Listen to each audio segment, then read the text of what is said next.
अस्सलाम वालेकुम फ्रेंड्स, क्या हाल हैं। आई होप के सब अच्छे होंगे।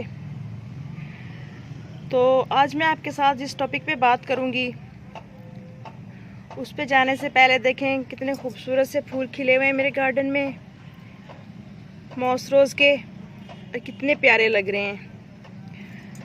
तो फ्रेंड्स, जिन लोगों को प्लांट्स और फूल पसंद होते हैं उनकी हमेशा कोशिश होती है कि वो कुछ ना कुछ ऐसा ग्रो करें कि उनके गार्डन में प्लांट्स के साथ साथ फूल भी नज़र आएं, और जहाँ तक मुमकिन हो जितनी वो कोशिश कर सकते हो वेजिटेबल्स और फ्रूट्स वगैरह भी ग्रो करने की कोशिश में लगे रहते हैं।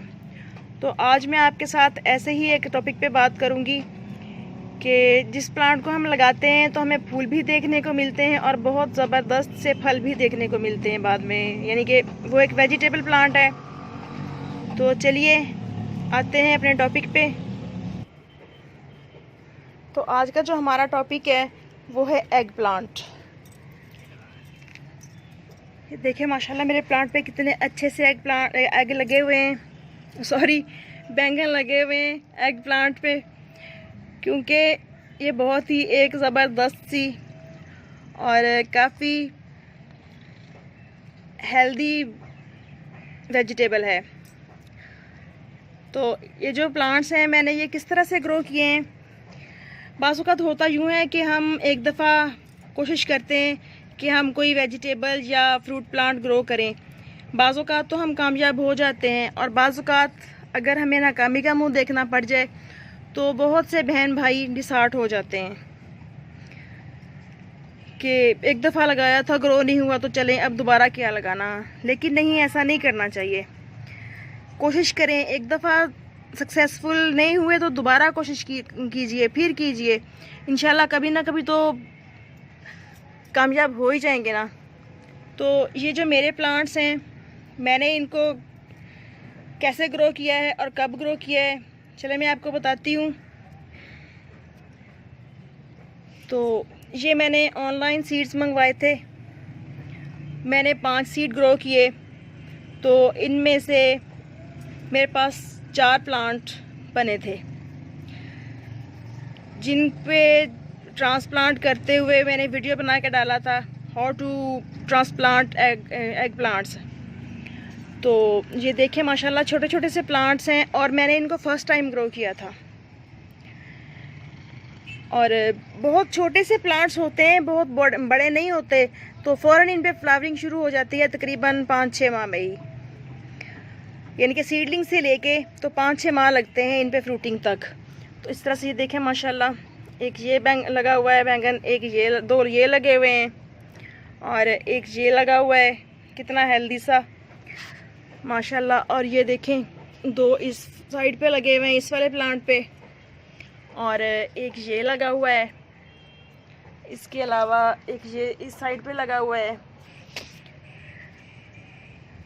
यानी कि काफ़ी अच्छी जो है ना वो मुझे इसकी मिल रही है आउटपुट।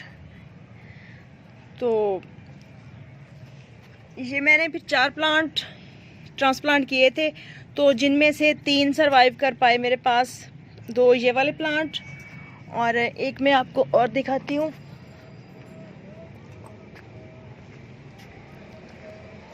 ये देखें, ये वाला तीसरा प्लांट है जो अच्छी तरह से ग्रोथ कर रहा है और इस पे भी काफ़ी अच्छी फ्रूटिंग हो रही है। ये देखें माशाल्लाह, इस पे तो उन दोनों प्लांट से ज़्यादा हो रही है। और इनको मैं डालती क्या हूँ, करती क्या हूँ इनके साथ, तो कुछ भी नहीं, कुछ मुश्किल नहीं होता। जब इंसान को शौक़ हो और लगन हो करने की तो बहुत आसानी से हर काम हो जाता है। इनको मैंने ट्रांसप्लांट करने के बाद तकरीबन 15 दिन तक कुछ नहीं डाला, जस्ट टाइम पे पानी देती रही हूँ, और उसके बाद फिर मैंने इनमें लिक्विड फर्टिलाइज़र डालना शुरू किया, बनाना पील का, और काउडंग कंपोस्ट भी डालती रही हूँ साथ के साथ। और फिर मैं ये देखें, आपको बनाना ये पील नज़र आ रहे होंगे, तो इनको मैंने ये धूप में सुखा के तो इस तरह से पॉट्स में डाला हुआ है। इसके अलावा चाय की पत्ती धो के खुशक करके तो वो डाल देती हूँ और 10 दिन के बाद इनमें एक मुट्ठी, क्योंकि ये तकरीबन 18 इंच के पॉट्स में लगे हुए हैं मेरे तीनों प्लांट्स। तो इस तरह से बहुत आसानी से हम अपने घर में वेजिटेबल्स ग्रो कर सकते हैं। बस पानी ये देखना है कि जो एग प्लांट होता है इसको बहुत ज़्यादा पानी अच्छा नहीं लगता, ये बर्दाश्त नहीं कर पाता ओवर वाटरिंग को। तो बस सॉइल मॉइस्ट रहनी चाहिए। लेकिन आजकल देखें ये तकरीबन ड्राई है सॉइल बिल्कुल मेरे इस पॉट में। तो जब ज़रूरत महसूस हो कि मिट्टी खुश्क हो रही है तो आप पानी डालें, बिला वजह हर वक्त इनमें पानी नहीं डालना। और ये प्लांट कटिंग से भी ग्रो हो जाता है और बहुत ही अच्छा रिज़ल्ट मिलता है कटिंग के ज़रिए भी ग्रो करने से। बस आप इसकी कटिंग लेके यूँ तो उसको ग्रो कर दें।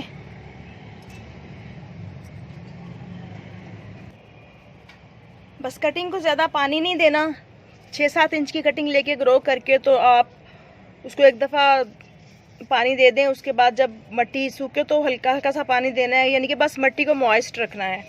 और सीड के ज़रिए भी बहुत ही इजीली ग्रो हो जाते हैं, कोई मुश्किल नहीं होता। और देने को हम इसमें केमिकल वाला फर्टिलाइज़र भी दे सकते हैं, जो भी कमर्शियल फर्टिलाइज़र आते हैं। लेकिन फिर फ़ायदा क्या हुआ घर में सब्जियां उगाने का, अगर हमने इनको केमिकल वाला फर्टिलाइज़र ही देना है तो। इसलिए मैं तो इनमें जस्ट काऊ डंग कंपोस्ट, बनाना पील और टी लीव्स डालती हूँ। तो बहुत अच्छी ग्रोथ चल रही है। और मैं आपको दिखाती हूँ जो दूसरे वाले बैंगन होते हैं, ये देखें।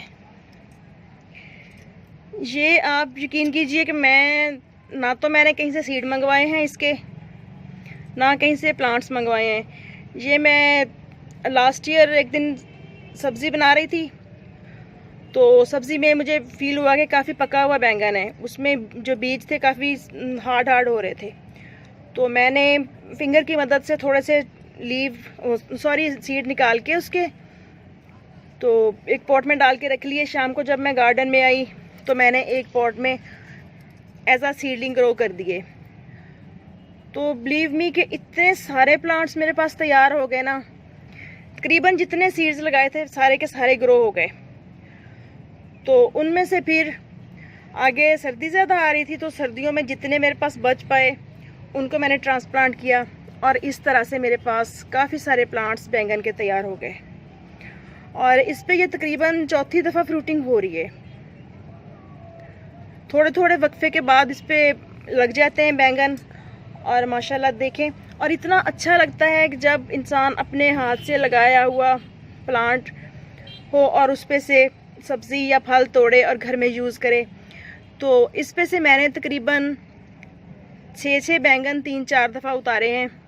और बाज़ुकात कभी वो सुबह ब्रेकफास्ट में काम आ जाते हैं और बाज़ुकात नाइट में डिनर में काम आ जाते हैं। और इस तरह से देखें माशाल्लाह कितने अच्छे से लगे हुए हैं और कितना प्यारा और शाइनी कलर है इनका, है ना। एग प्लांट्स को पॉट्स में ग्रो करने के लिए चंद एक बातों का ख्याल करना पड़ता है। बस वो ये है कि एक तो ये एक ऐसा प्लांट है जो कि काफ़ी रिच सॉइल को पसंद करता है, यानी ये एक हैवी फीडर प्लांट है रोज़ प्लांट की तरह और हाइबिस्कस प्लांट की तरह से, क्योंकि इसने फ्लावरिंग करनी होती है, फिर इस पे फ्रूट्स आने होते हैं। तो इसलिए ज़रूरी है कि इसको अच्छी तरह फर्टिलाइज़ किया जाए, यानी ये काऊ डंग कंपोस्ट डालें इसमें। और दूसरा, इस प्लांट को स्टैकिंग की बहुत ज़रूरत होती है। जब ये फ्रूट लग जाता है तो ये देखें इस तरह से इसको नीचे से स्टिक वगैरह लगा के तो सपोर्ट देना पड़ती है, अदरवाइज़ ब्रांचेस टूट जाती हैं। ब्रांचेस काफ़ी इसकी नाजुक होती हैं और फ्रूट का जो वेट होता है काफ़ी ज़्यादा होता है, तो बाज़ू का तो बर्दाश्त नहीं कर पाती ब्रांचेस। और तीसरी जो बहुत ही अहम बात है वो ये कि जब आप देखें कि आपके प्लांट पे फ्लावरिंग शुरू हो रही है तो इसको आप पानी देना रूटीन से कम कर दें। यानी कि पहले अगर डेली पानी देते हैं तो एक दिन छोड़ के एक दिन दें, या जब देखें कि अच्छी तरह से मिट्टी सूख गई है तो इसमें पानी डालें। अगर ज़्यादा पानी डालते हैं तो इस जो फ्लावरिंग होती है वो गिरना शुरू हो जाती है और फिर फ्रूट नहीं बन पाते इसमें। तो स्टैकिंग में दिखाती हूँ आपको। इस तरह ये देखें, कोई भी स्टिक ले लें या कोई लकड़ी या कोई भी चीज़ लेके आप तो इसके साथ प्लांट को सपोर्ट दे दें इस तरह से। और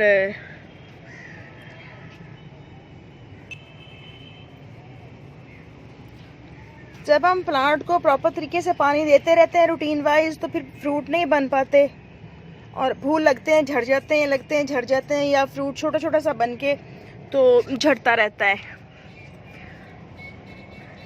इसलिए अगर जब भी आप ये प्लांट ग्रो करें तो इसकी फर्टिलाइज़र का और पानी का ख़ास ध्यान करें, और ख़ास तौर पे स्टैकिंग का भी।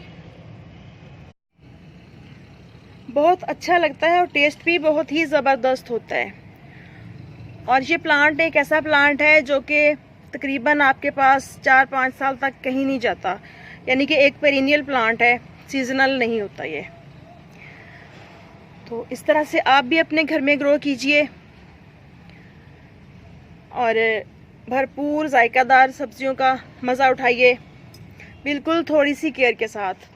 और इस प्लांट में भी देखें इसकी सॉइल भी कैसी है। इसमें जस्ट आपको बनाना पील्स और टी लीव्स ही नज़र आएंगे। चाय की पत्ती जो डेली घर में चाय बनती है वो इलायची वगैरह हो उसमें तो वो रहने दें, अगर अदरक हो तो वो निकाल दें।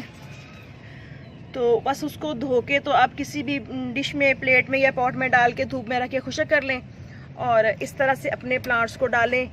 तो ऑर्गेनिकली जो आपके घर में आपकी आंखों के सामने तैयार होती है सब्ज़ी वो बहुत ही ज़बरदस्त और जायकादार होती है। देखिए ये कितना प्यारा सा छोटा सा लगा हुआ है। इनके इस टाइम तकरीबन 6-7 लगे हुए हैं मेरे इस प्लांट पे। और चले आते हैं इधर।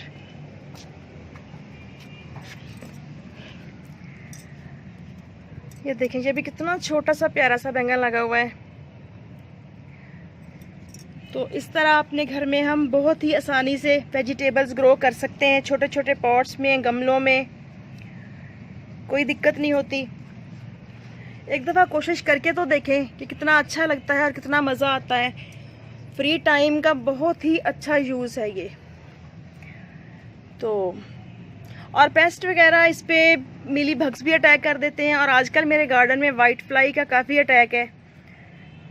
ये देखें ये अभी अभी मुझे नज़र आया है कुछ, ये देखें। तो इस तरह की जो चीज़ें होती हैं इनके लिए आप नीम ऑयल का स्प्रे कर दें प्लांट्स पे तो आई थिंक काफ़ी हद तक कामयाबी हो जाती है।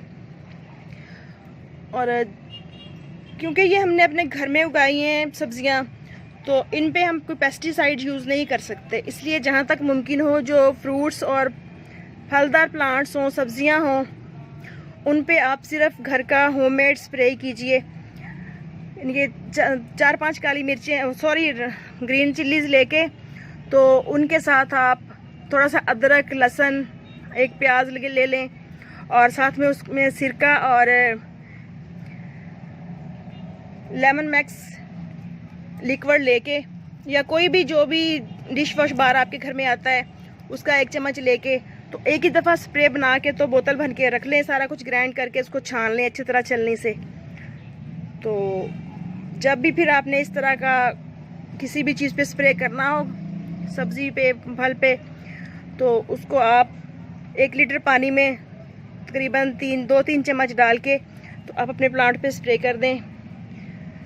तो इस तरह यूँ बहुत आसानी के साथ आप अपने घर में वेजिटेबल्स वगैरह ग्रो कर सकते हैं। बस इसका पानी का बहुत ज़्यादा ख्याल रखना पड़ता है कि ओवर वाटरिंग ना होने पाए, क्योंकि अंडर वाटरिंग तो प्लांट्स बर्दाश्त कर जाते हैं, लेकिन ओवर वाटरिंग प्लांट्स बर्दाश्त नहीं कर पाते।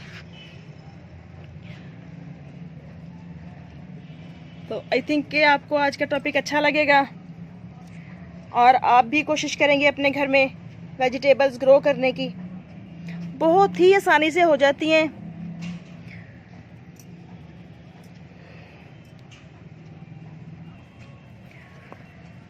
और ये जो एग प्लांट्स हैं, ये वाले वाइट वाले बैंगन, ये अभी इतने आम नहीं मिलते। जो जामनी बैंगन है वो तो आपको हर जगह पे दस्तयाब है, सब्ज़ी वाली हर शॉप से कहीं से भी आप ले सकते हैं।